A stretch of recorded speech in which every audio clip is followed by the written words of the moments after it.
ہماری دعوت سب لوگوں کے لیے یہ ہے کہ وہ اسلام کو اچھی طرح جانچ کر پرکھ کر یہ فیصلہ کریں کہ وہ اسے اپنی زندگی کے دین کی حیثیت سے قبول کرتے ہیں یا نہیں۔ اسلام پیدائش سے حاصل نہیں ہوتا، نسل اور نسب سے نہیں مل جاتا۔ بس یہ ضروری ہے کہ اس سوال کو آپ کے سامنے رکھا جائے کہ آیا فی الواقع آپ اسے برضا و رغبت قبول کرتی ہیں یا نہیں؟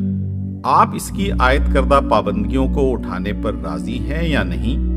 اگر کسی کو یہ دین پسند نہ ہو اور اسلام کے اصول و حدود کے اندر رہنا گوارا نہ ہو تو اسے پورا اختیار ہے کہ وہ اسے چھوڑ دے، لیکن چھوڑنے کے معنی یہ ہیں کہ وہ صاف صاف اسے رد کر دے، اپنا نام بدلے، اپنا تعلق مسلمان سوسائٹی سے منقطع کر لے، اپنے آپ کو مسلمان کہنا چھوڑ دے اور پھر جس راہ پر جانا چاہے جائے، اپنے نئے مسلک کے مطابق جو نام پسند ہو اسے اختیار کرے اور جو سوسائٹی اسے مرغوب ہو اس میں شامل ہو جائے، یا اپنے ہم خیال لوگوں کو ساتھ لے کر کوئی نئی سوسائٹی بنائے۔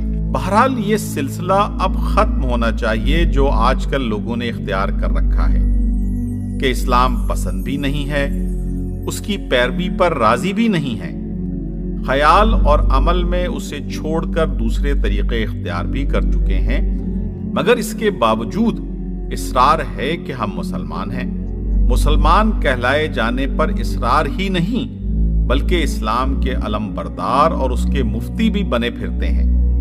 یہ کھیل بہت دنوں کھیلا جا چکا، اب یہ منافقانہ رویہ ختم ہو جانا چاہیے کہ اسلام کی جو چیزیں اپنے مفاد اور اغراض کے مطابق نظر آئیں وہ تو قبول کر لی جائیں، اور جو چیزیں خواہش نفس کے مطابق نہ ہوں انہیں رد کر دیا جائے۔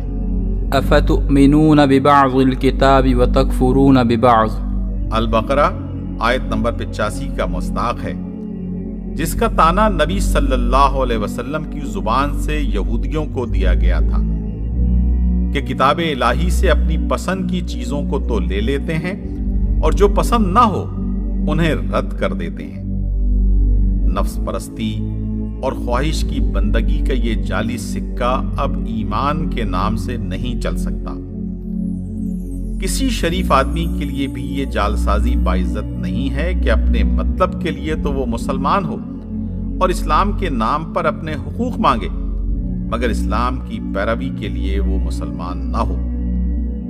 ہم ہر شخص کے سامنے یہ سوال رکھتے ہیں اور اس کا دو ٹوک جواب چاہتے ہیں کہ تمہیں اسلام اپنی طریق زندگی کی حیثیت سے پسند ہے یا نہیں؟ پسند نہیں ہے تو برائے کرم صاف انکار کرو، اور اگر پسند ہے اور فی الحقیقت تم مسلمان رہنا چاہتے ہو تو سچے دل سے اسے قبول کرو۔ اسلام کے ایک جز یا چند اجزاء کو نہیں بلکہ پورے اسلام کو لو، سیدھی طرح اطاعت کا رویہ اختیار کرو اور اسلام کو اپنا دین مان لینے کے بعد پھر ایسی آزاد خیالی کا دعویٰ مت کرو۔ یہ بات ہمیں صرف مردوں ہی سے نہیں کہنی ہے بلکہ عورتوں سے بھی یہی کچھ ہم کہنا چاہتے ہیں۔ عورتیں آزاد ہیں، ہم عورتوں سے گزارش کرتے ہیں کہ وہ اپنی شخصیتوں کو مردوں کی شخصیتوں میں گم نہ کر دیں، اپنے دین کو مردوں کے حوالے نہ کریں، وہ مردوں کا ضمیمہ نہیں ہے، ان کی اپنی ایک مستقل شخصیت ہے۔ عورتوں کو بھی مردوں ہی کی طرح خدا کے روبرو پیش ہونا ہے اور اپنے اعمال و افعال کا خود حساب دینا ہے۔ قیامت کے روز ہر عورت اپنی ہی قبر سے اٹھے گی، اپنے باپ یا شوہر یا بھائی کی قبر سے نہیں اٹھے گی۔ اپنے اعمال کا حساب دیتے وقت وہ یہ کہہ کر نہ چھوٹ جائے گی کہ میرا دین میرے مردوں سے پوچھو۔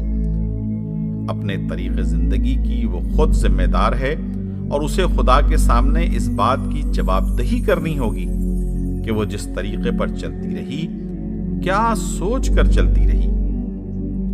لہٰذا ہم یہ سوال خود عورتوں کے سامنے پیش کرتے ہیں اور ان سے کہتے ہیں کہ اپنی راہ زندگی کا فیصلہ تم خود کرو اور اس امر کا لحاظ کیے بغیر کرو کہ تمہارے مردوں کا فیصلہ کیا ہے۔ اسلام تمہیں اپنے دین کی حیثیت سے پسند ہے یا نہیں؟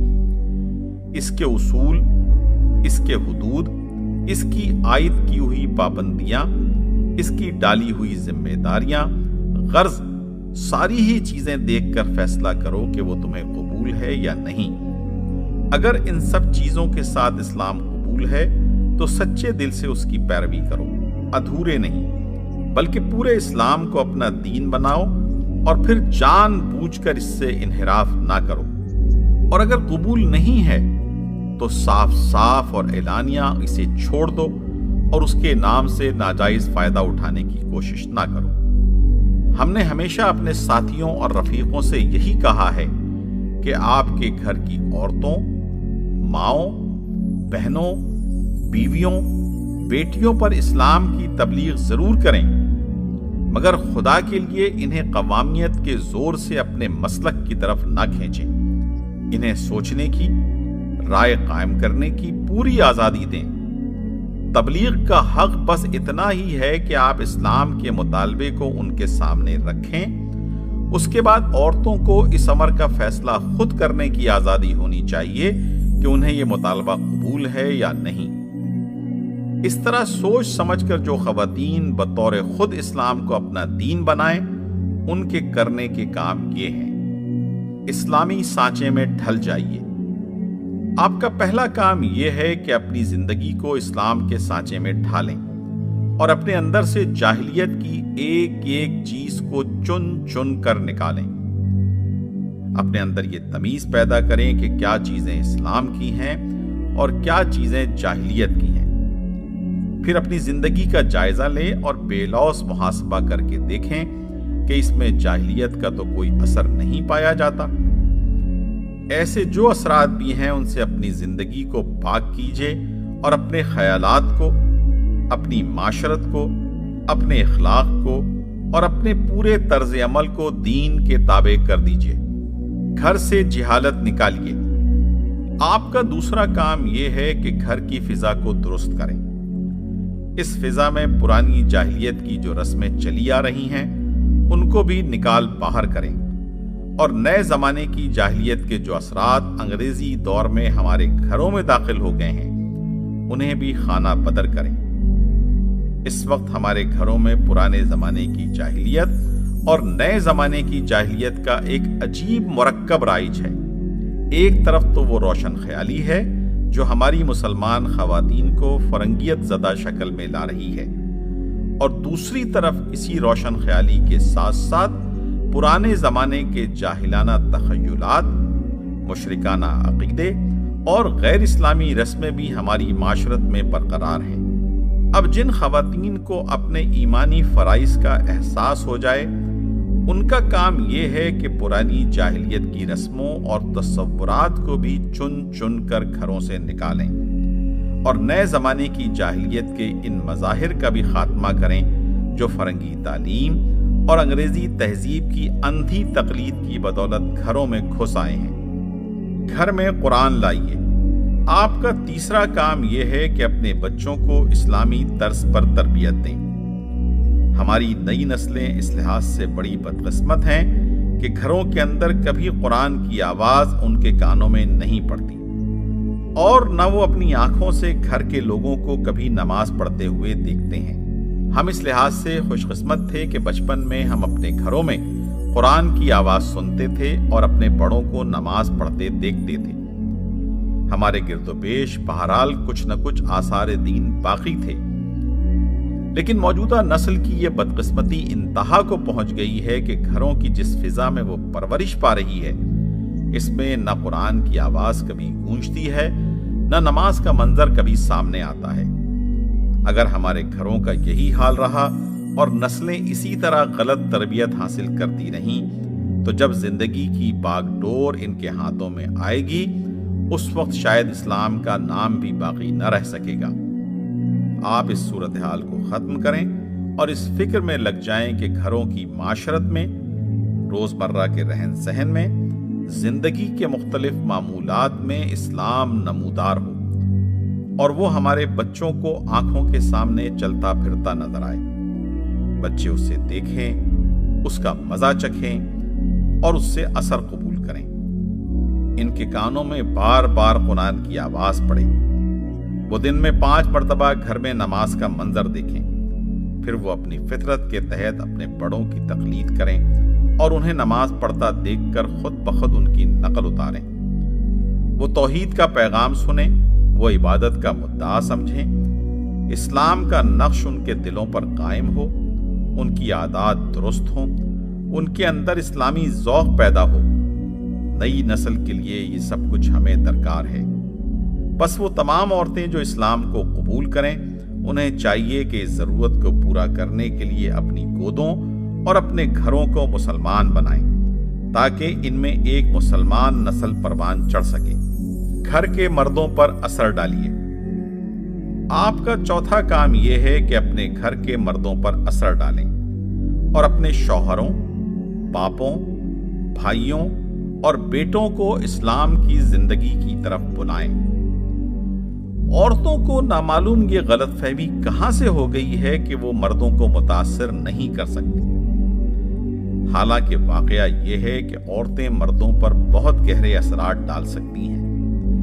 مسلمان لڑکی اگر یہ کہنے لگے کہ اس کو محمد صلی اللہ علیہ وسلم اور ابوبکر رضی اللہ عنہ کی شکل پسند ہے اور چرچل، ٹونی بلیئر اور ٹرومن جارج بش کی شکل پسند نہیں ہے، تو آپ دیکھیں گی کہ کس طرح مسلمان نوجوانوں کی شکلیں بدلنی شروع ہو جائیں گی۔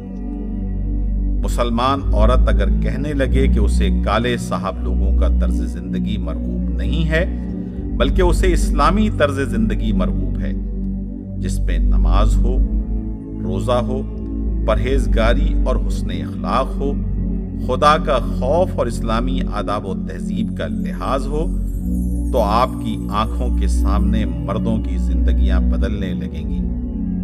مسلمان بیوی اگر صاف صاف کہہ دے کہ اسے حرام کی کمائی سے سجائے ہوئے ڈرائنگ روم پسند نہیں ہے، رشوت کے روپے سے عیش و عشرت کی زندگی بسر کرنا گوارا نہیں ہے، بلکہ وہ حلال کی محدود کمائی میں روکھی سوکھی روٹی کھا کر جھونپڑے میں رہنا زیادہ عزیز رکھتی ہے، تو حرام خوری کے بہت سے اسباب ختم ہو جائیں گے اور کتنی ہی رائج الوقت خرابیوں کا ازالہ ہو جائے گا۔ اسی طرح اگر وہ تمام بہنیں جنہوں نے اسلام کو اپنے لیے دین تسلیم کر لیا ہے اصلاح احوال کی مہم شروع کر دیں، تو وہ اپنے اعزاء و اقربا، اپنے خاندان کے لوگوں اور اپنے میل ملاپ رکھنے والے گھرانوں کو بھی بہت سی خرابیوں سے بچا سکتی ہیں اور انہیں نئی اور پرانی جاہلیتوں سے پاک کر سکتی ہیں۔ آپ کا فرض ہے کہ آپ شیریں طریقے سے اپنے عزیزوں اور ملنے جلنے والوں کے سامنے جاہلیت کے طریقوں پر تنقید کریں، انہیں اسلام کے احکام سمجھائیں، ان کو اسلام کی حدود سے آگاہ کریں اور خود بھی اسلامی حدود کی پابندی کر کے اپنا صحیح نمونہ ان کے سامنے پیش کریں۔ یوں اگر کام کیا جائے تو ہماری سوسائٹی کا پورا ڈھانچہ درست ہو سکتا ہے۔ غلط راستے پر چلنے سے انکار کیجیے۔ اب اگر آپ نے اسلام فی الواقع اپنے لیے پسند کر لیا ہے تو آپ کے سامنے یہ سوال دو ٹوک فیصلے کے لیے آن کھڑا ہوگا کہ آیا آپ جاہلیت کی پیروی اور اسلام سے بغاوت میں اپنے غلط کار مردوں کی رفاقت کرنے کے لیے آمادہ ہیں یا نہیں؟ اگر آپ نے واقعی اسلام کو پسند کر لیا ہے تو پھر آپ کو اس سوال کا جواب لازماً نفی میں دینا ہوگا۔ آپ کے لیے یہ ہرگز مناسب نہ ہوگا کہ دوسروں کی دنیا بنانے کے لیے آپ خود اپنی عاقبت خراب کر لیں۔ نبی صلی اللہ علیہ وسلم کا ارشاد ہے، قیامت کے روز بدترین حال اس شخص کا ہوگا جس نے دوسرے کی دنیا بنانے کی خاطر اپنی عاقبت خراب کر لی۔